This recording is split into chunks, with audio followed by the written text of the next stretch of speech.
अरे आराध्या के होठों को तो देखो जरा। क्यों भाई आराध्या, क्या हुआ तुम्हारे होठों को? शादी की रात अर्जुन और तुम एक दूसरे को काट रहे थे क्या? ये इतना सूझ कैसे गया? सच सच बताना, रात को सोने भी दिया अर्जुन ने या नहीं? छोटी जेठानी ने हंसते हुए चुटकी ली। भाभी जी आप भी ना। आराध्या शर्मा गई। अर्जुन ने उसे पीछे से पकड़ा। छोड़ो ये सब दर्द वर्द कुछ नहीं है, तुम मेरी बीवी हो, मेरा हक है तुम पर, और ये नखरे मुझे बिल्कुल पसंद नहीं। उसकी आवाज में अजीब सी सख्ती थी। अर्जुन प्लीज, मुझे पीरियड्स हैं, बहुत दर्द हो रहा है, मुझे आराम करने दो। लेकिन अर्जुन के चेहरे पर जरा भी नरमी नहीं थी। उसकी आंखों में वही सख्ती और हवस थी जो आराध्या पिछले कई दिनों से उसे देख रही थी। तो क्या हुआ, मैं तुम्हारा पति हूँ, जब चाहूँ जैसे चाहूँ। ये ड्रामा मत करो, सीधा सीधा मेरी बात मानो। आराध्या की आंखों में आंसू आ गए। आपको मेरी जरा भी परवाह नहीं। परवाह किस बात की? शादी की है तुमसे, तुम मेरी बीवी हो, मना नहीं कर सकती। उस रात आराध्या के अंदर सब कुछ टूट सा गया था। जो कभी उसे प्यार लगता था अब उसे गंदा और बदतमीजी लगने लगी थी। वो चुपचाप आंखें बंद किए दुपट्टा मुंह में दबाकर सब सहती रही थी। उधर मॉल में आराध्या अपनी बहन रिया से बोल रही थी, तुम बेवजह जिद कर रही हो, ये रंग तुम पर अच्छा नहीं लगेगा और इतना महंगा भी है। उसने रिया के हाथ से सूट लेकर वापस रख दिया। बाबा ने बड़ी मुश्किल से पैसे दिए हैं, हमें अपनी औकात देकर खर्च करना चाहिए। रिया मुंह बनाकर बोली, आपको तो मेरी कोई पसंद ही नहीं आती। बाबा ने खुद कहा था जो दिल करे ले लो। आराध्या ने प्यार से उसे समझाया, बात पैसों की नहीं समझदारी की है। बाबा की तबीयत भी ठीक नहीं रहती, दवाइयों का खर्चा भी होता है, हमें उनका सहारा बनना चाहिए, बोझ नहीं। उसने एक सिंपल सा सूट दिखाया, ये देखो सस्ता भी है और अच्छा भी, तुम पर बहुत जचेगा। उसके प्यार भरे लहजे से रिया मान गई। ऊपर मॉल की रेलिंग से अर्जुन नीचे खड़ा सब देख रहा था। वो अपने दोस्त आदित्य के साथ आया हुआ था, लेकिन उसकी नजरें बार बार उसी लड़की पर टिकी रही थी, आराध्या पर। आदित्य बोला, यार चलो, घर चलना है, सब इंतजार कर रहे होंगे। अर्जुन हल्का सा मुस्कुराया, तू जा, मुझे इन सब दिखावों वाली पार्टियों से घुटन होती है, सब कुछ कितना नकली सा लगता है। उसकी नजर फिर नीचे गई। आराध्या की सादगी, उसका अंदाज, उसकी बातों में झलकती समझदारी, अर्जुन को जैसे वही सब मिल गया था जिसकी उसे तलाश थी। मेरा दिल इन सब चीजों से भर चुका है, तुम जाओ, मैं थोड़ी देर में आता हूँ, अर्जुन ने हल्के से कहा। अर्जुन शहर के बड़े बिजनेसमैन विक्रम मेहता का सबसे छोटा बेटा था। घर में पैसे और रुतबे की कोई कमी नहीं थी, लेकिन उसका स्वभाव अपने परिवार से बिल्कुल अलग था। वो बहुत ही सुलझा हुआ और नर्म दिल इंसान था, जिसे दिखावा और नकली रिश्ते बिल्कुल भी पसंद नहीं थे। उसे हमेशा किसी सच्चे और साफ दिल इंसान की तलाश रहती थी। वो लोगों की सच्चाई से प्रभावित होता था, पैसों से नहीं। आदित्य ने हंसते हुए कहा, कमाल है यार, पूरा शहर तुम्हारे घर की पार्टी में जाने के लिए तरसता है और तुम भाग रहे हो। इतना कहकर वो एक्सीलेटर की तरफ चला गया और अर्जुन वहीं खड़ा नीचे देखने लगा। तभी उसकी नजर नीचे कपड़ों की दुकान के पास खड़ी एक लड़की पर पड़ी।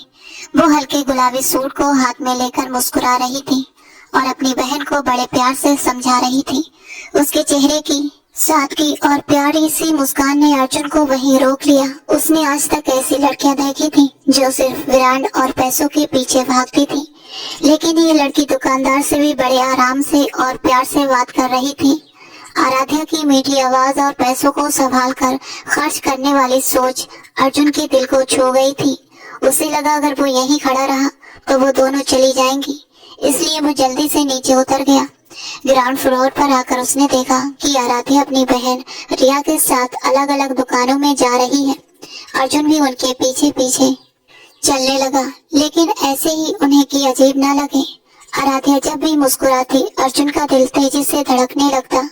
उसे लग रहा था जैसे उसे वही सच्चा प्यार मिल गया है जिसकी वो तलाश कर रहा था। उसके दिल में आराध्या के लिए इज्जत और प्यार दोनों बढ़ते जा रहे थे। मॉल घूमते घूमते रिया थक गई और बोली, दीदी बस करो ना, बहुत भूख लगी है, कुछ खा लेते हैं। आराध्या ने तुरंत कहा, नहीं, हम घर जाकर ही खाएंगे, यहाँ सब बहुत ही महंगा है और माँ ने घर पर बहुत ही अच्छा खाना बनाया होगा। बाबा को भी टाइम पर चाय चाहिए होती है, चलो जल्दी चलते हैं। रिया ने मुंह बनाकर कहा, आप भी ना हर वक्त बस घर की चिंता करती रहती हो, कभी अपने बारे में भी सोच लिया करो। आराध्या मुस्कुराई और बोली, मेरी जिंदगी ही मेरे घर वाले हैं।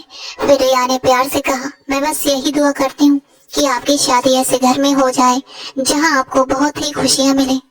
आराध्या ने धीरे से जवाब दिया, मुझे बस ऐसा इंसान चाहिए जो मेरे माँ बाप की इज्जत करे और मुझसे सच्चा प्यार करे।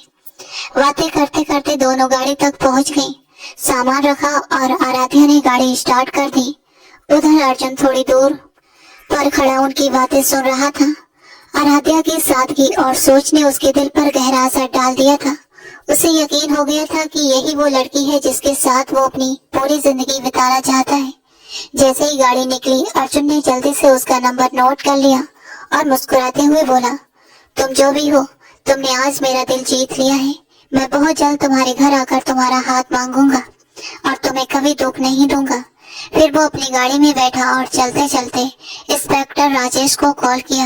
हेलो राजेश, एक गाड़ी का नंबर ट्रेस करना है, उसकी डिटेल्स चाहिए। उधर से जवाब आया, आप नंबर भेजिए सर, मैं अभी चेक करके सब भेज देता हूँ। अर्जुन ने नंबर भेजा और चैन की सांस ली। अर्जुन के दिमाग में बार बार आराध्या का मासूम चेहरा और उसकी बातें घूम रही थी। उसे पता था कि उसका परिवार इतनी आसानी से एक मिडिल क्लास लड़की को नहीं अपनाएगा, लेकिन उसने मन ही मन फैसला कर लिया था कि वो आराध्या को पूरी इज्जत के साथ अपनी लाइफ पार्टनर बनाएगा। उधर आराध्या घर पहुंची, गाड़ी पोर्चे में लगाई और सामान लेकर अंदर आ गई। अम्मा, हम लोग आ गए हैं और शॉपिंग भी हो गई। रिया सोफे पर बैठते ही बोली। किचन से सुनीता जी चाय की ट्रे लेकर बाहर आई। अच्छा हुआ टाइम पर आ गई, तुम्हारे बाबा कब से इंतजार कर रहे थे।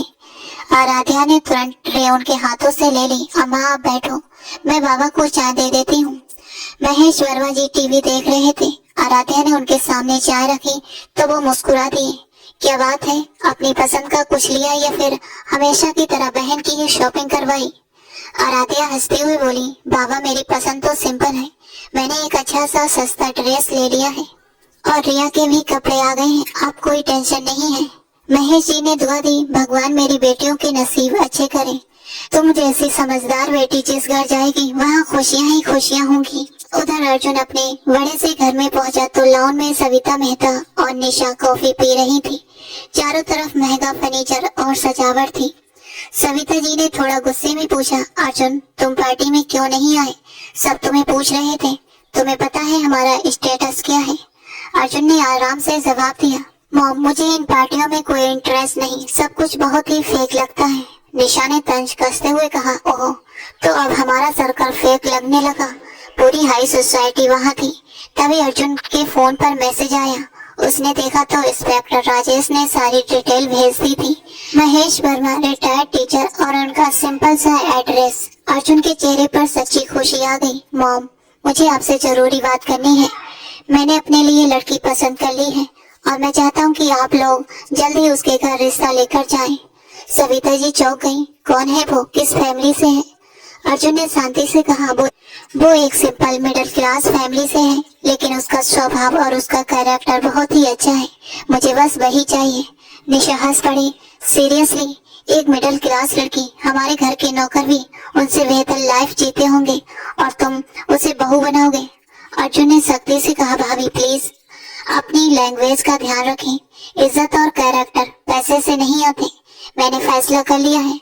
सविता जी गुस्से में खड़ी हो गई। ये नामुमकिन है, मैं ऐसे घर में रिश्ता लेकर नहीं जाऊंगी।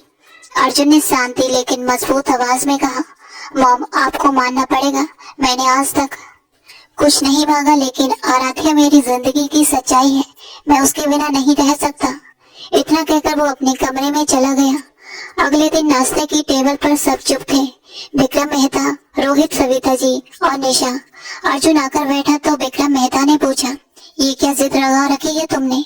अर्जुन ने सीधे कहा, ये जिद नहीं है, मैंने अपने लिए लाइफ पार्टनर चुना है और मैं चाहता हूँ आप लोग उसके घर रिश्ता लेकर जाएं। रोहित ने हंसते हुए कहा, अच्छी बात है, लेकिन इतनी टेंशन क्यों? सविता जी बोली, कोई बिजनेस फैमिली नहीं है, लोग क्या कहेंगे कि विक्रम मेहता के बेटे ने कहाँ शादी की है? अर्जुन ने बहुत ही शांत लेकिन मजबूत आवाज में कहा, बाबा लोग क्या कहेंगे इस डर से मैं अपनी जिंदगी की सबसे सच्ची मोहब्बत तो नहीं छोड़ सकता। मेरे लिए स्टेटस या पैसों से ज्यादा इंसान की सोच और उसका चरित्र मायने रखता है। और आराध्या इन सब में बिल्कुल सही है।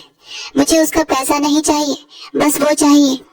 निशा ने हल्की सी हंसी के साथ कहा, अर्जुन तुम पर तो जैसे कोई फिल्मी असर हो गया है। असल जिंदगी में सिर्फ प्यार से सब नहीं चलता।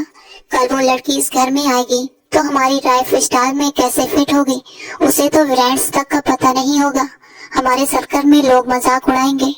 अर्जुन ने उसे ठंडी नजरों से देखा और बोला, भाभी, इंसान की पहचान उसके कपड़ों या ब्रांड से नहीं होती, उसकी सोच और व्यवहार से होती है। आराध्या जैसी लड़की इस घर को जोड़ कर रख सकती है और मुझे किसी के क्या कहने से फर्क नहीं पड़ता। विक्रम मेहता ने गुस्से में टेबल पर हाथ मारा और बोले, बस बहुत हो गया अर्जुन, मेरा फैसला फाइनल है। इस घर में कोई मिडिल क्लास लड़की बहू बनकर नहीं आएगी। तुम ये ख्याल अपने दिमाग से निकाल दो और कल से ऑफिस ज्वाइन करो। अर्जुन खड़ा हो गया। उसकी आंखों में दर्द भी था और एक मजबूत इरादा भी। उसने अपनी गाड़ी की चाबियां, क्रेडिट कार्ड्स और चेकबुक निकालकर टेबल पर रख दी और बोला, अगर ये आपका आखिरी फैसला है तो मेरा भी सुन लीजिए। आज से मेरा इस घर के बिजनेस से और इन सब ऐशो आराम से कोई लेना देना नहीं है। मुझे इन पैसों की जरूरत नहीं है। मैं आराध्या से सच्चा प्यार करता हूँ और उसके बिना नहीं रह सकता। सविता जी घबरा कर उठ खड़ी हुई थी और बोली, अर्जुन तुम पागल हो गए हो क्या? एक लड़की के लिए इतना सब छोड़ दोगे? अर्जुन ने शांत होकर जवाब दिया, मैं किसी को नहीं छोड़ रहा। आप लोग मुझे मजबूर कर रहे हैं। प्यार कोई सौदा नहीं होता जो पैसे और स्टेटस देखकर किया जाए। मैं आराध्या को पूरे सम्मान के साथ इस घर में लाना चाहता था, लेकिन अगर आप लोग साथ नहीं देंगे तो मैं खुद मेहनत करूंगा और उसे अपने दम पर पाने जाऊंगा, पर अपने प्यार से पीछे नहीं हटूंगा। ये कहकर वो अपने कमरे में चला गया और दरवाजा बंद कर लिया। वहां डाइनिंग टेबल पर सन्नाटा छा गया। विक्रम मेहता गुस्से में बैठे थे और सविता जी रोने लगी। रोहित ने उन्हें संभालते हुए कहा, मॉम आप परेशान मत होइए, ये बस थोड़े दिनों का इमोशनल है। बाहर की दुनिया देखेगा तो खुद समझ जाएगा। सविता जी ने रोते हुए उसका हाथ हटा दिया और बोली, तुम नहीं समझ रहे रोहित, वो सच में सब कुछ छोड़ सकता है। मैं अपना बेटा नहीं खो सकती। उन्होंने विक्रम मेहता की तरफ देखा और कहा, हमें उसकी बात माननी पड़ेगी। विक्रम मेहता ने गहरी सांस ली। उन्हें पता था अर्जुन जो ठान लेता है वो करता है। वो अपने बेटे को खोना नहीं चाहते थे। शाम को अर्जुन अपने कमरे में चुपचाप बैठा था कि दरवाजे पर दस्तक हुई। उसने दरवाजा खोला तो सामने सविता जी खड़ी थी। उनकी आंखें रोने से लाल हो चुकी थी। अर्जुन ने पूछा, मॉम आप यहाँ? सविता जी ने उसे गले लगा लिया और बोली, तुम जीत गए अर्जुन। मैं कल ही तुम्हारे बाबा और रोहित के साथ उस लड़की के घर जाऊंगी। बस तुम घर छोड़ने की बात भूल जाओ। मुझे मेरा बेटा चाहिए। अर्जुन के चेहरे पर सुकून आ गया। उसने माँ का माथा चूम कर कहा, थैंक यू मॉम, मैं वादा करता हूँ आराध्या इस घर की सबसे अच्छी बहू बनेगी। अब अर्जुन को यकीन हो गया था कि उसका प्यार जीत गया है और बहुत जल्द आराध्या उसकी जिंदगी का हिस्सा बनने वाली है। अगले दिन जब मुंबई की उस छोटी सी गली में दो बड़ी बड़ी महंगी गाड़ियां आकर रुकी और महेश वर्मा जी के छोटे से घर के सामने खड़ी हुई तो पूरे मोहल्ले के लोग हैरान होकर बाहर निकल आए। घर के अंदर महेश वर्मा जी और सुनीता जी घबराए हुए खड़े थे। सुनीता, इतने बड़े लोग हमारे घर आए हैं, मुझे तो समझ नहीं आ रहा कि उनकी खातिरदारी कैसे करें। हमारा तो उनसे कोई मुकाबला ही नहीं है। मैं तो सोच सोच कर ही घबरा रहा हूँ। महेश वर्मा जी ने माथे का पसीना पोंछते हुए कहा, आप बिल्कुल टेंशन मत लीजिए, मैंने चाय के साथ सब कुछ तैयार कर लिया है। जो हमारी बेटी के नसीब में होगा वही होगा। सुनीता जी ने उन्हें समझाया और किचन की तरफ चली गई। किचन में आराध्या चाय के कप ट्रे में लगा रही थी और रिया खुश होकर इधर उधर घूम रही थी। अभी आपने देखा कितनी बड़ी बड़ी गाड़ियां खड़ी हैं, पूरा मोहल्ला देख रहा है। मुझे तो यकीन ही नहीं हो रहा कि इतने अमीर लोग आपका रिश्ता लेकर आए हैं। आपकी तो किस्मत ही खुल गई। रिया ने पर्दा हटाकर बाहर झांकते हुए कहा, रिया पर्दा बंद करो और चुपचाप मेरी मदद करो। हमें उनकी दौलत से क्या लेना देना। मुझे तो बाबा की टेंशन हो रही है, वो कितने घबराए हुए हैं। और सच कहूँ तो ये रिश्ता थोड़ा अजीब लग रहा है। हम मिडिल क्लास लोग हैं, हमें ऐसे अमीर लोगों से दूर ही रहना चाहिए। आराध्या ने उसे हल्का सा डांटते हुए कहा, लेकिन उसके अपने दिल की धड़कनें भी तेज हो रही थी। उधर ड्राइंग रूम में विक्रम मेहता, सविता जी और अर्जुन सोफे पर बैठे थे। सविता जी को वो छोटा सा कमरा और पुराना फर्नीचर थोड़ा अजीब लग रहा था, लेकिन बेटे की खुशी के लिए वो चुप थे। विक्रम मेहता ने सीधे अंदाज में कहा, देखिए महेश जी, मैं साफ बात करने वाला इंसान हूँ। मेरे बेटे अर्जुन ने आपकी बेटी आराध्या को पसंद किया है और हम उसका रिश्ता लेकर आए हैं। हम स्टेटस और क्लास को मानते हैं, लेकिन बेटे की खुशी के लिए यहाँ आ गए हैं। महेश वर्मा जी ने हाथ जोड़ते हुए कहा, आप बहुत बड़े लोग हैं, हम तो एक साधारण से परिवार से हैं। मेरी बेटी ने तो कभी ऐसे बड़े घर के बारे में सोचा भी नहीं। बेटियों के मामले में बराबरी जरूर होती है, वरना बाद में उन्हें ताने सुनने पड़ते हैं। अर्जुन तुरंत उठकर उनके पास आ गया और बोला, अंकल प्लीज ऐसा मत कहिए, आप मेरे पिता जैसे हैं। वो उनके पास बैठ गया, जिसे देखकर विक्रम मेहता और सविता जी भी हैरान रह गए, क्योंकि उन्होंने अर्जुन को कभी इतनी नरमी से पहले कभी बात करते हुए नहीं देखा था।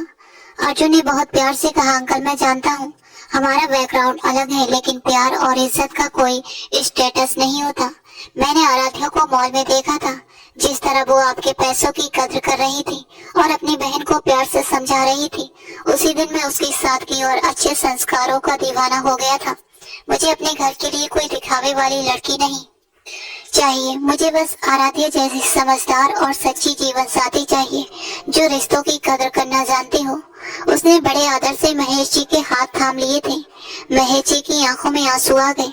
अर्जुन की इस सच्ची और प्यार भरे व्यवहार ने उनका सारा डर खत्म कर दिया था। उधर सुनीता जी भी पर्दे के पीछे से सब सुन रही थी और उनकी आंखें खुशी से भर आई। उन्हें लगा जैसे उनकी बेटी के लिए सच में कोई अच्छा लड़का आया है। तभी आराध्या चाय की ट्रे लेकर ड्राइंग रूम में आई। उसके हाथ हल्के हल्के कांप रहे थे। उसने वही गुलाबी सूट पहना हुआ था और सिर पर दुपट्टा रखा था। उसने चाय मेज पर रखी और एक पल के लिए उनकी नजरें अर्जुन से मिली। अर्जुन ने भी उसे देखा, लेकिन उसकी नजरों में सिर्फ सम्मान और सच्चा प्यार था। उसने तुरंत नजरें झुका ली ताकि आराध्या को असहज महसूस न हो। आराध्या को उसकी ये बात दिल से अच्छी लगी।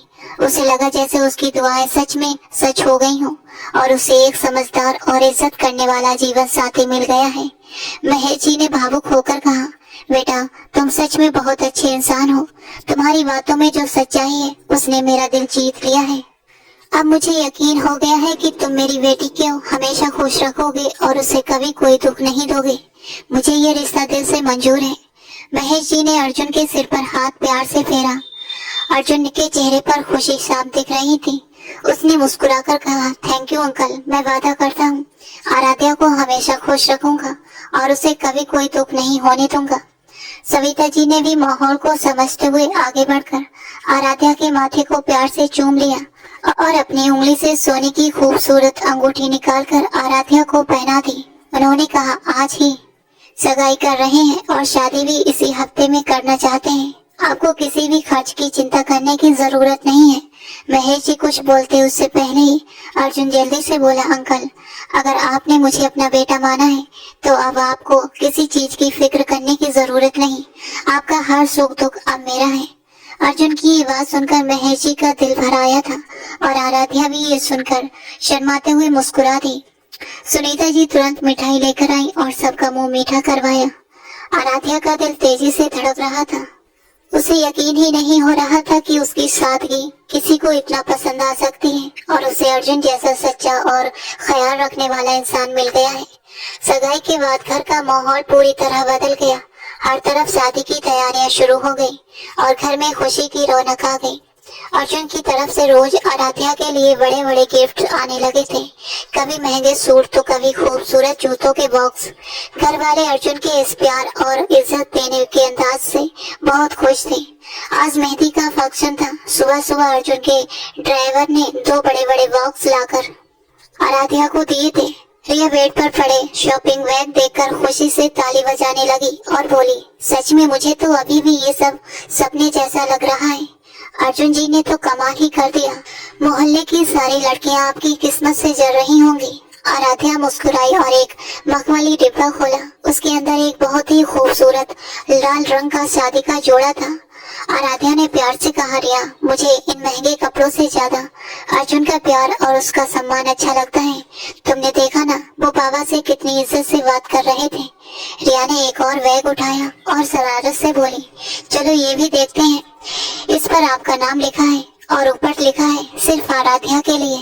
आराध्या ने थोड़ा हिचकिचाते हुए पैकेट खोला। अंदर कुछ बहुत ही पर्सनल और रोमांटिक कपड़े थे, जिन्हें देखकर उसका चेहरा एकदम लाल हो गया। रिया ने झांक कर देखा और हंसते हुए बोली, अरे वाह, अर्जुन जी तो काफी रोमांटिक निकले। मैं तो ये देखकर ही शर्मा गई। इतना कहकर वो हंसते हुए कमरे से भाग गई। आराध्या ने जल्दी से वो सब वापस रख दिया, लेकिन उसका दिल तेज तेज धड़क रहा था और चेहरा शर्म से लाल हो चुका था। उसे अर्जुन का ये अंदाज अच्छा भी लगा। तभी उसके फोन पर अर्जुन की कॉल आई। उसने जल्दी से फोन उठाया और कांपते हाथों से रिसीव किया। उधर से अर्जुन की आवाज आई, हेलो आराध्या, कैसी हो? उम्मीद है मेरा स्पेशल गिफ्ट देख लिया होगा और पसंद भी आया होगा। आराध्या फोन पर ही शर्मा गई और बोली, अर्जुन आप भी ना, ऐसी चीजें भेजने की क्या जरूरत थी? रिया ने भी देख लिया, मैं तो बहुत शर्मा गई। आराध्या ने धीमी आवाज में शिकायत की तो अर्जुन फोन पर खुलकर हंस पड़ा और बोला, तुम मेरी होने वाली बीवी हो और तुम्हारे हर हिस्से पर मेरा हक है और मैं चाहता हूँ कि मेरी बीवी दुनिया की सबसे खूबसूरत और बोल्ड लगे। मैं तुम्हें अपनी पसंद से सजाना चाहता हूँ, बस जल्दी से मेरे पास आ जाओ, अब मुझसे इंतजार नहीं हो रहा।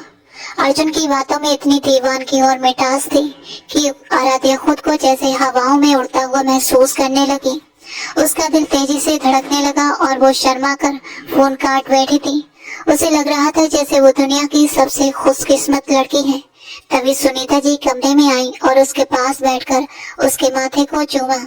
बोली, मेरी बच्ची, अब तुम अपने घर की हो जाओगी। अर्जुन बहुत अच्छा लड़का है, बस तुम उसके घर वालों का ख्याल रखना। अपनी सादगी और अच्छे व्यवहार से सबका दिल जीत लेना। किसी की बात का बुरा मत मानना और अपने पति का साथ निभाना। आराध्या ने मुस्कुराकर कहा, अम्मा आप बिल्कुल टेंशन मत लीजिए, मैं आपकी परवरिश पर आंच भी नहीं आने दूंगी और बाबा का सिर हमेशा ऊंचा रखूंगी। अर्जुन बहुत अच्छे हैं, वो मुझे कभी अकेला नहीं छोड़ेंगे। शाम को घर में छोटी सी मेहंदी हुई और अगले दिन शादी शहर के सबसे महंगे हॉल में रखी गई थी। हॉल की सजावट इतनी शानदार थी कि हर कोई देखता रह गया था।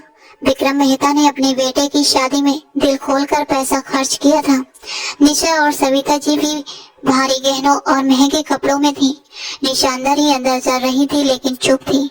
आराध्या लाल जोड़े में किसी राजकुमारी से कम नहीं लग रही थी। अर्जुन जब उसे दुल्हन के रूप में देखता है तो उसकी नजरें उसी पर टिक जाती हैं। स्टेज पर बैठकर वो उसका हाथ पकड़ता है और धीरे से कहता है, आज तुम इतनी प्यारी लग रही हो कि दिल करता है तुम्हें दुनिया की नजरों से छुपा लो। ये सुनकर आराध्या शर्मा कर नजरें झुका लेती है। रुखसती का वक्त आता है तो माहौल भावुक हो जाता है। आराध्या अपने बाबा महेश वर्मा से लिपटकर खूब रोती है। वो उसके माथे को चूमकर कहते हैं, खुश रहना बेटी, आज मैं तुम्हें अर्जुन के हवाले कर रहा हूँ। अर्जुन आगे बढ़कर उन्हें गले लगाता है और कहता है, आप बिल्कुल चिंता मत कीजिए, आराध्या अब मेरी जिंदगी है, मैं उसे हमेशा खुश रखूंगा। सुनीता जी भी उसे गले लगाकर दुआएं देती हैं। रिया तो उससे लिपटकर रोती ही जा रही थी। आराध्या उसे प्यार से समझाती है कि पगली चुप हो जा, मैं मिलने आती रहूंगी और तू भी मेरे घर आना। तभी अर्जुन मजाक में कहता है, अरे साली साहिबा इतना मत रोइए, कहीं आपका मेकअप ही ना खराब हो जाए। इस पर सब हंस पड़ते हैं और माहौल थोड़ा हल्का हो जाता है। फिर अर्जुन बड़े प्यार से और इज्जत से आराध्या का हाथ पकड़कर उसे गाड़ी तक ले जाता है। आराध्या आखिरी बार अपने घर वालों को देखकर आंखों में नए सपने लिए गाड़ी में बैठ जाती है। अर्जुन गाड़ी चलाता है और रास्ते भर उसका हाथ थामकर उसे तसल्ली देता रहता है। घर पहुंचते ही उनका कमरा लाल गुलाबों और फूलों से महक रहा था। हल्की रोशनी और सजी हुई सजावट पूरे माहौल को बेहद रोमांटिक और खूबसूरत बना रही थी। आराध्या बेड के बीच में चुपचाप बैठी थी। उसका दिल इतनी तेज धड़क रहा था कि उसे खुद अपनी धड़कनें सुनाई दे रही थी। उसने वही लाल भारी जोड़ा पहन रखा था जो अर्जुन ने उसे खास तोहफे में भेजा था। हाथ पैर मेहंदी से सजे हुए थे और घूंघट निकालकर वो बस खामोशी से अपने पति का इंतजार कर रही थी। तभी दरवाजा खुला और अर्जुन अंदर आया। उसने धीरे से दरवाजा बंद किया और आराम से चलते हुए उसके पास आकर बैठ गया। उसकी नजरें आराध्या पर टिकी हुई थी, जैसे वो बहुत ही कीमती चीज हो। अर्जुन हल्की मुस्कान के साथ बोला, मुझे भी अभी भी यकीन नहीं हो रहा कि तुम सच में मेरी जिंदगी हो गई हो। तुम्हें पाने के लिए मैंने कितनी दुआएं मांगी हैं, तुम सोच भी नहीं सकती। बाहर इतने लोग थे लेकिन मेरी नजरें सिर्फ तुम्हें ही ढूंढ रही थी। दिल कर रहा था सब कुछ छोड़कर बस तुम्हारे पास आ जाऊं। उसने प्यार से आराध्या के ठंडे हाथ अपने हाथों में लिए और बोला, ये मेहंदी तुम पर बहुत ही सुंदर लग रही है, लेकिन मेरे प्यार का रंग इससे भी गहरा होगा, जो कभी फीका नहीं पड़ेगा। उसने धीरे से उसका घूंघट उठाया तो आराध्या का चेहरा शर्म से लाल हो गया। नजरें झुकी हुई थी। अर्जुन ने उसे देखते हुए कहा, आज तुम इतनी खूबसूरत लग रही हो कि दिल करता है तुम्हें दुनिया की नजरों से छुपा लूं। उसने याद करते हुए कहा, जब मैंने तुम्हें पहली बार मॉल में देखा था तभी तय कर लिया था कि तुम मेरी ही बनोगी। आराध्या ने हल्के से उसकी तरफ देखा और बोली, क्या आप सच में मुझसे इतना प्यार करते हैं? मुझे डर लगता है कहीं ये सब सपना ना हो। अर्जुन ने उसके माथे को चूमते हुए कहा, ये सपना नहीं है, ये वही सच है जिसके लिए मैंने सबके खिलाफ जाकर तुम्हें चुना है। तुम अब मेरी जिंदगी का हिस्सा हो। आराध्या ने धीरे से कहा, मैं हमेशा आपके इस प्यार की कदर करूंगी और पूरी जिंदगी आपकी बनकर रहूंगी। अर्जुन ने बहुत प्यार से उसके भारी गहने उतारने शुरू किए और बोला, ये सब तुम्हारी असली खूबसूरती को छुपा रहे हैं। तुम्हारी सादगी ही तुम्हारा सबसे बड़ा गहना है। वो हर पल उसे एहसास दिला रहा था कि वो उसके लिए कितनी खास है। आराध्या थोड़ी घबराई हुई थी। उसने हल्के से कहा, मुझे थोड़ी शर्म आ रही है, लाइट बंद कर दीजिए। अर्जुन मुस्कुराया और बोला, इसमें शर्म कैसी, मैं तुम्हारा अपना हूँ। कमरे में हल्की रोशनी और सन्नाटा था। दोनों के बीच एक नई शुरुआत का एहसास था, जहाँ झिझक, प्यार और नए रिश्ते की मिठास धीरे धीरे गहराती जा रही थी। आराध्या उस रात पूरी तरह नई भावनाओं और एहसासों में डूबी हुई थी। अर्जुन का प्यार उसके लिए एक नई दुनिया जैसा था, जहाँ शुरुआत में झिझक और हल्का डर जरूर था, लेकिन धीरे धीरे उसका भरोसा और अपनापन उस पर हावी होने लगा था। अर्जुन उसे बार बार यही महसूस करवा रहा था कि वो उसके लिए कितनी खास है और उसका हर स्पर्श अब उसे सुकून देने लगा था। उस रात उनके बीच एक ऐसा रिश्ता बना जिसमें प्यार, अपनापन और एक नई शुरुआत की गर्माहट थी। आराध्या भी अब धीरे धीरे अपने सारे डर भूलकर इस रिश्ते में पूरी तरह शामिल हो चुकी थी। अगली सुबह जब वो नाश्ते की टेबल पर आई तो हल्के जामुनी रंग के सूट में बहुत ही प्यारी लग रही थी। सिर पर दुपट्टा था और नजरें झुकी हुई थी। रात की यादें उसके चेहरे पर हल्की सी लाली बनकर साफ दिखाई दे रही थी। वो चुपचाप बैठकर ब्रेड पर जैम लगा रही थी कि तभी निशा की नजर उस पर पड़ी और वो मुस्कुराते हुए छेड़ने लगी। अरे आराध्या, जरा अपने होंठ तो देखो, क्या बात है, शादी की रात कुछ ज्यादा ही प्यार हुआ है क्या? ये सुनकर आराध्या का हाथ रुक गया और वो शर्म से बिल्कुल लाल हो गई। वो कुछ बोल ही नहीं पाई। सविता जी ने भी हल्की मुस्कान के साथ नजरें फेर ली। अर्जुन जो उसके पास ही बैठा था, उसने चुपके से टेबल के नीचे उसका हाथ पकड़कर हल्का सा दबाया, जैसे उसे संभाल रहा हो। शाम को रिसेप्शन की शानदार पार्टी रखी गई थी, जहां आराध्या हल्के सुनहरे और पीच रंग के भारी लिबास में किसी परी जैसी लग रही थी। अर्जुन पूरे वक्त उसे ही देखता रहा, बार बार उसका हाथ पकड़ लेता। आराध्या ने धीरे से कहा, आप सबके सामने ऐसे मत कीजिए, मुझे शर्म आती है, लोग क्या सोचेंगे? अर्जुन मुस्कुराकर बोला, लोगों को जो सोचना है सोचने दो, तुम मेरी हो और मुझे तुम्हें देखने से कौन रोक सकता है। लंबे और थका देने वाले फंक्शन के बाद जब आराध्या कमरे में आई तो बहुत थक चुकी थी। कमरे में हल्की रोशनी थी और फूलों की खुशबू अभी फैली हुई थी। वो आईने के सामने खड़ी होकर अपने भारी झुमके उतारने की कोशिश कर रही थी कि तभी पीछे से अर्जुन आकर खड़ा हो गया। उसने धीरे से उसके कंधों पर हाथ रखा और आईने में उसकी तरफ देखते हुए बोला, आज तुम बहुत ही खूबसूरत लग रही हो, दिल कर रहा था कि सब कुछ भूल जाऊं। आराध्या हल्के से शर्मा गई और बोली, आप भी ना सबके सामने ऐसे देख रहे थे, मुझे बहुत ही अजीब लग रहा था। अर्जुन ने मुस्कुराते हुए कहा, मुझे किसी और की परवाह नहीं, मुझे बस तुम्हारी परवाह है। फिर उसने बड़े प्यार से उसके कानों के झुमके उतारने शुरू किए। उसकी नजदीकी और गर्माहट से आराध्या का दिल फिर से तेजी से धड़कने लगा और माहौल एक बार फिर धीरे धीरे उसी अपनेपन और प्यार से भरने लगा था। आराध्या ने घबराहट में अपनी आंखें बंद कर ली और हल्के से अर्जुन के सीने से लग गई। अर्जुन ने उसके बालों से पिन निकाल दी तो उसके लंबे घने बाल उसकी पीठ पर बिखर गए। उसने मुस्कुराते हुए कहा, ये सारे गहने और भारी कपड़े मुझे अच्छे नहीं लगते। मुझे तो तुम वैसे ही सबसे प्यारी लगती हो जैसे तुम सच में हो। उसने प्यार से उसके बालों में चेहरा छुपा लिया। आराध्या ने धीमी आवाज में कहा, अर्जुन, मैं बहुत थक गई हूँ। आज पूरा दिन भागदौड़ में निकल गया। अब सच में आराम करना है। उसने हल्का सा खुद को छुड़ाने की कोशिश की, लेकिन अर्जुन ने उसे फिर से अपनी तरफ खींच लिया और बोला, मेरी बाहों में ही तुम्हें सबसे ज्यादा सुकून मिलेगा। तुम ही मेरी सारी थकान दूर करती हो। आराध्या ने उसकी आंखों में देखा तो वहाँ प्यार के साथ एक अजीब सी बेचैनी भी थी। अर्जुन ने उसके माथे को चूमा और उसे अपने करीब कर लिया। आराध्या भी धीरे धीरे उसकी बातों में खो गई और चुप हो गई। कुछ दिन बीत गए तो एक शाम आराध्या लॉन में सविता जी के पास बैठी थी। अब सविता जी का रवैया भी उसके साथ काफी अच्छा हो गया था, क्योंकि आराध्या ने बहुत जल्द घर के तौर तरीके सीख लिए थे और सबका दिल जीत लिया था। तभी अर्जुन ऑफिस से आया। उसके हाथ में एक बड़ा शॉपिंग बैग था। उसने मुस्कुराते हुए कहा, मॉम देखिए, मैं आराध्या के लिए क्या लाया हूँ। मुझे पता है मुझे इसे सिंपल चीजें पसंद है। उसने बैग आराध्या की गोद में रखा और उसके पास बैठ गया। सविता जी भी हंसकर बोली, तुम तो अपनी बीवी के पीछे बिल्कुल दीवाने हो गए हो। आराध्या ने मुस्कुराकर अर्जुन को देखा। उसे लगा वो सच में बहुत खुशकिस्मत है। लेकिन रात को कमरे में आकर जब उसने वो सूट दिखाया तो प्यार से उसके कंधे पर सिर रखते हुए बोली, आज बाबा का फोन आया था। वो मुझे बहुत याद कर रहे थे। मन कर रहा है कल उनसे मिलकर आऊं और रिया से भी। अर्जुन ने उसकी बात को नजरअंदाज कर दिया और उसका दुपट्टा हटाकर उसे अपनी तरफ खींच लिया और बोला, ये सब बातें बाद में, जब तुम मेरे पास होती हो तो मुझे बस तुम्हारा साथ चाहिए। आराध्या ने हल्के से कहा, मैं आपसे बात कर रही हूँ और मैं बहुत थक भी गई हूँ। आज पूरा दिन काम में निकल गया। अर्जुन थोड़ा चिढ़कर बोला, तुम्हें ये सब काम करने को किसने कहा है? तुम्हारा काम सिर्फ मेरे साथ रहना है। मुझे ये बहाने पसंद नहीं है। उसने उसे अपनी तरफ खींच लिया। आराध्या चुप हो गई। उसने कुछ नहीं कहा और बस खुद को यही समझाने लगी कि शायद अर्जुन थका हुआ है और इसलिए ऐसा बर्ताव कर रहा है। अर्जुन ऑफिस से बहुत थका हुआ घर आया, लेकिन आराध्या के लिए जैसे सब कुछ अब पहले जैसा नहीं रहा था। पिछले कुछ दिनों में उसने सब समझ लिया था कि अर्जुन की मोहब्बत बस उसके वजूद तक ही सीमित है। उसके एहसास, दर्द या बातों से उसे कोई फर्क नहीं पड़ता। उस रात जब आराध्या की तबीयत खराब हुई थी, उसे पीरियड्स के कारण तेज दर्द हो रहा था। वो दवा लेकर चुपचाप लेटी हुई थी।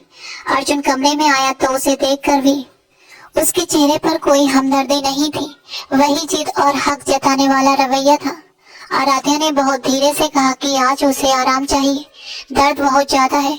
लेकिन अर्जुन ने उसकी बात को नजरअंदाज कर दिया। उसके लिए बस अपनी जिद मायने रखती थी। आराध्या ने रोकने की कोशिश की। उसकी आंखों में आंसू थे, लेकिन अर्जुन ने उसकी हालत समझने की कोशिश ही नहीं की। उस रात आराध्या के अंदर कुछ टूट गया था। जो चीजें उसे पहले प्यार लगती थी, अब वही उसे जबरदस्ती और तकलीफ जैसी महसूस होने लगी थी। अगली सुबह जब वो उठी तो वो पहले वाली आराध्या नहीं रही थी। उसने आईने में खुद को देखा, लेकिन उसकी आंखों की चमक गायब थी। अब वहाँ सिर्फ एक खालीपन था। उसने मन ही मन फैसला कर लिया कि अगर अर्जुन को सिर्फ उसका वजूद ही चाहिए तो वो वही देगी, लेकिन अपने जज्बात और दिल को वो अब हमेशा के लिए बंद कर देगी। अर्जुन जब उठा तो उसने नॉर्मल तरीके से पूछा कि अब कैसी तबीयत है, जैसे रात को कुछ हुआ ही ना हो। आराध्या ने भी बिना किसी शिकायत के सीधा जवाब दिया और अपने काम में लग गई। नाश्ते की टेबल पर भी वो बिल्कुल खामोश दिख रही थी, लेकिन उसकी मुस्कान अब बनावटी थी। अर्जुन ने भी वही पुराना हक जताने वाला अंदाज दिखाया था, लेकिन अब जब आराध्या के अंदर कोई प्रतिक्रिया नहीं बची थी, वो हर बात मान लेती, लेकिन बिना किसी एहसास के, जैसे कोई मशीन हो। धीरे धीरे अर्जुन को भी इसके इस बदले हुए रवैये में अजीब सा फर्क महसूस होने लगा, लेकिन वो समझ नहीं पा रहा था कि असल में उसके अपने व्यवहार ने ही आराध्या को इतना बदल दिया है। उसने खाना खाया और सीधा कमरे में आ गया। आराध्या बेड पर लेटी छत को घूर रही थी। अर्जुन उसके पास आया, उसे अपनी तरफ खींचा और उसके गले में चेहरा छुपा लिया और बोला, आराध्या, तुम आजकल मुझसे बात ही नहीं करती हो, न कोई डिमांड, न हंसी। ऐसा लग रहा है जैसे सदियां हो गई हैं तुम्हारी आवाज सुने। उसकी आवाज में बेचैनी साफ थी, लेकिन आराध्या बिल्कुल शांत पड़ी रही। न कोई प्रतिक्रिया, न कोई हरकत, बस ठंडी आवाज में बोली, आपको कुछ कहना है तो कहिए, मैं सुन रही हूँ, मैं यही हूँ। उसकी आवाज में कोई एहसास ही नहीं था, जैसे कोई मशीन बोल रही हो। अर्जुन झुंझला गया। उसने उसका चेहरा पकड़कर अपनी तरफ किया और गुस्से में बोला, ये क्या तरीका है बात करने का? मैं तुम्हारा पति हूँ, तुमसे प्यार कर रहा हूँ, तुम्हें महसूस करना चाहता हूँ और तुम ऐसे बेजान पड़ी हो। पहले जैसी फीलिंग कहाँ गई तुम्हारी? आराध्या ने सीधा जवाब दिया, आपको मुझसे जो चाहिए आप ले सकते हैं, मैंने कभी रोका नहीं है। जल्दी कर लीजिए, मुझे सुबह जल्दी उठना होता है। उसकी ये बात सुनकर अर्जुन को अंदर तक चुभ गई थी, जैसे किसी ने जोर से थप्पड़ मार दिया हो। उसे पहली बार महसूस हुआ कि वो वजूद के पास है, लेकिन वो दिल और रूह कहीं खो चुकी है। वो गुस्से में और बेबसी से पीछे हट गया और बोला, तुम पागल हो गई हो क्या? कैसी बातें कर रही हो? मैं कोई जानवर हूँ? आराध्या ने बिना चेहरा बदले हुए कहा, आप जानवर नहीं है, मेरे पति हैं और आपको मुझ पर पूरा हक है। मैं बस अपना फर्ज निभा रही हूँ, इसके अलावा मेरे पास देने के लिए कुछ नहीं है। इतना कहकर वो करवट लेकर सो गई। अर्जुन वहीं खड़ा रह गया। उसके अंदर अजीब सी घुटन भर गई थी। उसे समझ नहीं आ रहा था कि इस खामोशी का क्या करे। ये गुस्से से भी ज्यादा दर्द दे रही थी। पहली बार उसे अपनी जिद, अपने रवैये और जबरदस्ती पर शर्म महसूस होने लगी थी। अगले दिन अर्जुन ऑफिस से लौटा तो उसकी हालत खराब थी। तेज बुखार था और सिर दर्द से फटा जा रहा था। वो सीधा बेड पर आकर गिर गया और आवाज लगाई, आराध्या कहाँ हो? बहुत दर्द हो रहा है। आराध्या बाथरूम से बाहर आई और बोली, मैं यही हूँ। क्या हुआ, जल्दी क्यों आ गए? उसकी आवाज अब भी सपाट थी। अर्जुन ने कहा, मुझे तेज बुखार है, पूरा शरीर टूट रहा है, मेरे पास बैठो ना, सिर दबा दो, मुझे तुम्हारी जरूरत है। आराध्या बोली, मैं दवाई और ठंडे पानी की पट्टियां लेकर आती हूँ, आप लेट जाइए, और सीधे किचन में चली गई। अर्जुन को उसकी ये बेरुखी चुभ गई थी। थोड़ी देर बाद वो पानी और दवाई लेकर आई और चुपचाप उसके माथे पर पट्टियां रखने लगी। अर्जुन ने उसका हाथ पकड़ना चाहा और कहा, इतनी दूर क्यों बैठी हो, पास आ जाओ, मुझे तुमसे बात करनी है। आराध्या ने बिना उसकी तरफ देखे कहा, आप आराम करें, बुखार जल्दी उतर जाएगा। अब अर्जुन से रहा नहीं गया। उसने उसका हाथ पकड़ लिया और बोला, तुम देख रही हो मेरी हालत, फिर भी तुम्हारी आंखों में मेरे लिए कोई फिक्र नहीं। तुम ऐसे क्यों कर रही हो? पहले तो छोटी सी बात पर परेशान हो जाती थी। उसकी आंखों से आंसू निकल आए। आराध्या ने शांत आवाज में कहा, आपको मुझसे क्या चाहिए? मैं आपकी सेवा कर रही हूँ, दवाई दे रही हूँ, हर बात मान रही हूँ, फिर भी शिकायत है। अर्जुन बोला, मुझे ये सब नहीं चाहिए, मुझे मेरी वही पत्नी चाहिए जो मुझसे प्यार करती थी, जिसकी आंखों में मेरे लिए मोहब्बत थी। तुम ऐसी क्यों हो गई हो? मैंने तुम्हें सब कुछ दिया है। आराध्या के होठों पर हल्की कड़वी मुस्कान आई। आपको जो चाहिए था वो तो आपको मिल रहा है, लेकिन जो मुझे चाहिए था वो आपके पास था ही नहीं। अर्जुन घबरा गया, बोला, क्या चाहिए था? तुम्हें बताओ, मैं सब दे दूंगा। तब आराध्या ने उसकी आंखों में देखते हुए कहा, मुझे आपसे इज्जत और एहसास चाहिए था, लेकिन आपको तो बस अपना हक जताना था। फिर उसने धीरे से कहा, याद है वो रात जब मैं दर्द में थी, मैंने आपसे आराम करने की विनती की थी, लेकिन आपने क्या कहा था कि मैं आपकी बीवी हूँ और ये आपका हक है। आपने मेरी तकलीफ को अपने हक के नीचे कुचल दिया। ये सुनकर अर्जुन का चेहरा उतर गया। उसकी पकड़ ढीली पड़ गई। आराध्या बोली, आपने कभी ये नहीं सोचा कि मैं भी एक इंसान हूँ, मुझे भी दर्द होता है, मेरी भी कोई मर्जी होती है। आपने मुझे कभी इंसान समझा ही नहीं अर्जुन, बस एक खिलौना समझा, जब मन किया इस्तेमाल किया। आराध्या ने धीरे से अपना हाथ उसकी पकड़ से छुड़ा लिया। आपको मेरी रूह से कभी मोहब्बत थी ही नहीं, आपको सिर्फ मेरा वजूद चाहिए था और वो मैंने आपको दे दिया। अब मुझसे एहसास या आंसुओं की उम्मीद मत रखिए। उसकी आवाज बिल्कुल ठंडी थी। अर्जुन वहीं टूट गया, दोनों हाथों से चेहरा ढककर रोने लगा। आराध्या, मुझे माफ कर दो, मुझसे बहुत बड़ी गलती हो गई, मैं सच में अंधा हो गया था, तुम्हारा दर्द समझे नहीं पाया। मैं वादा करता हूँ कभी ऐसा नहीं होगा। लेकिन आराध्या ने उसकी बात जैसे सुनी ही नहीं, बस बोली, दवा खा लीजिए, बुखार उतर जाएगा। मैं पंखा धीमा कर देती हूँ और उठकर जाने लगी। अर्जुन ने घबराकर उसका दुपट्टा पकड़ लिया। प्लीज ऐसे मत जाओ, तुम्हारी ये खामोशी मुझे मार देगी। तुम मुझसे लड़ लो, गुस्सा कर लो, पर ऐसे अजनबी मत बनो। आराध्या रुक गई, पलटकर उसे देखा और बोली, गुस्सा वही होता है जहाँ उम्मीद होती है। मैंने तो आपसे उम्मीद ही छोड़ दी है। आपने खुद साबित कर दिया है कि मैं आपके लिए क्या हूँ, एक चीज जिसे बस इस्तेमाल करना है। अर्जुन से सकते हुए बोला, ऐसा मत कहो, मैं तुमसे सच्चा प्यार करता हूँ। आराध्या ने शांत आवाज में कहा, प्यार ऐसा नहीं होता अर्जुन, प्यार में जबरदस्ती नहीं होती, उसमें एक दूसरे का दर्द समझा जाता है। आपने कहा था मैं आपकी रूह में बस चुकी हूँ, लेकिन आप कभी मेरी रूह तक पहुँचे ही नहीं, बस वजूद तक ही सीमित रह गए। अर्जुन हाथ जोड़कर खड़ा हो गया, मैं बदल जाऊंगा, बस एक मौका दे दो। आराध्या ने सिर हिलाया, मौका उसे दिया जाता है जो टूटा न हो। मैं अंदर से टूट चुकी हूँ और कमरे से बाहर चली गई।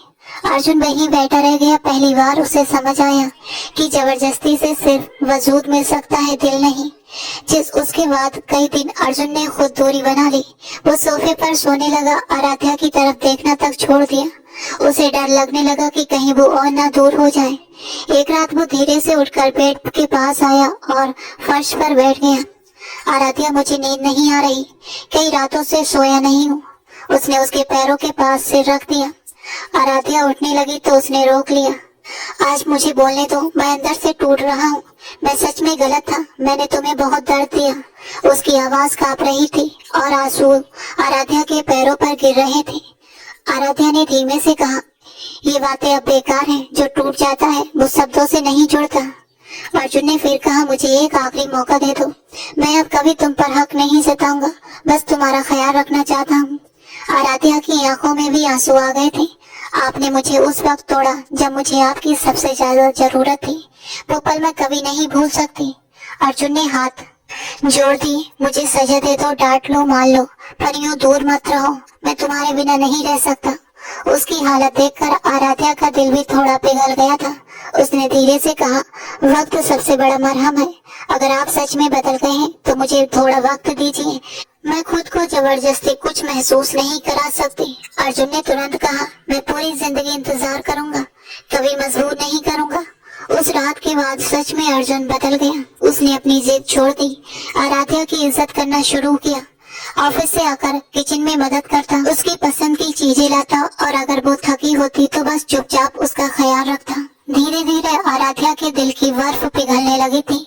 कुछ महीने बाद एक शाम हल्की बारिश हो रही थी। मौसम बहुत ही सुहावना था। आराध्या खिड़की के पास खड़ी बारिश देख रही थी। अर्जुन 2 कप कॉफी लेकर आया और एक उसे देते हुए बोला, बारिश थी तो सोचा अपनी जान के लिए खुद कॉफी बनाऊं। आराध्या ने कॉफी पी और हल्की मुस्कान के साथ बोली, बहुत अच्छी बनी है। कई महीनों बाद उसके चेहरे पर आई वो मुस्कान देखकर अर्जुन जैसे ठहर गया था। उसने धीरे से उसके हाथ अपने हाथों में लिए और बोला, आज तुम मुस्कुराई हो, ऐसा लग रहा है जैसे मुझे मेरी पूरी दुनिया वापस मिल गई है, जैसे मेरी खोई हुई जिंदगी वापस मिल गई हो। तुम्हारी ये मुस्कुराहट मेरे लिए दुनिया की सबसे कीमती चीज है। अर्जुन ने आराध्या की आंखों में देखते हुए दिल से कहा। आराध्या हल्का सा मुस्कुराई और बोली, ये मुस्कुराहट आपने मुझे वापस दी है, आपने अपने वादे निभाए, मुझे वो इज्जत दी जिसकी मैं हकदार थी। अर्जुन की आवाज भर आई, क्या तुमने मुझे दिल से माफ कर दिया आराध्या? क्या मैं फिर से वही पुराना अर्जुन बन सकता हूँ जिसे तुमने कभी चाहा था? उसकी आंखों में सच्ची उम्मीद थी। आराध्या ने धीरे से उसकी तरफ देखा और बोली, औरत बहुत ज्यादा मजबूत भी होती है और कमजोर भी। वो सिर्फ 2 मीठे शब्द और इज्जत के बदले अपना सब कुछ दे देती है। आपने मेरे जख्म भर दिए हैं, अब मेरे दिल में आपके लिए कोई शिकायत नहीं है। ये सुनकर अर्जुन की आंखों में खुशी के आंसू निकल पड़े। उसने तुरंत आराध्या को अपनी बाहों में भर लिया और उसे सीने से लगा लिया। मैं वादा करता हूँ आराध्या, अब इस रिश्ते में सिर्फ बराबरी और इज्जत होगी। मैं तुम्हारी फीलिंग का उतना ही ख्याल रखूंगा जितना तुम्हारा। अब तुम सिर्फ मेरी पत्नी हो, मेरी दोस्त, मेरी जिंदगी और मेरा गर्व हो। उसने उसके माथे को चूमते हुए कहा। आराध्या ने भी उसे कसकर पकड़ लिया और अपना सिर उसके सीने पर रख दिया। बाहर बारिश तेज हो रही थी, लेकिन कमरे के अंदर एक नई शुरुआत हो चुकी थी, जहां जबरदस्ती हार गई थी और सच्ची मोहब्बत जीत गई थी। तो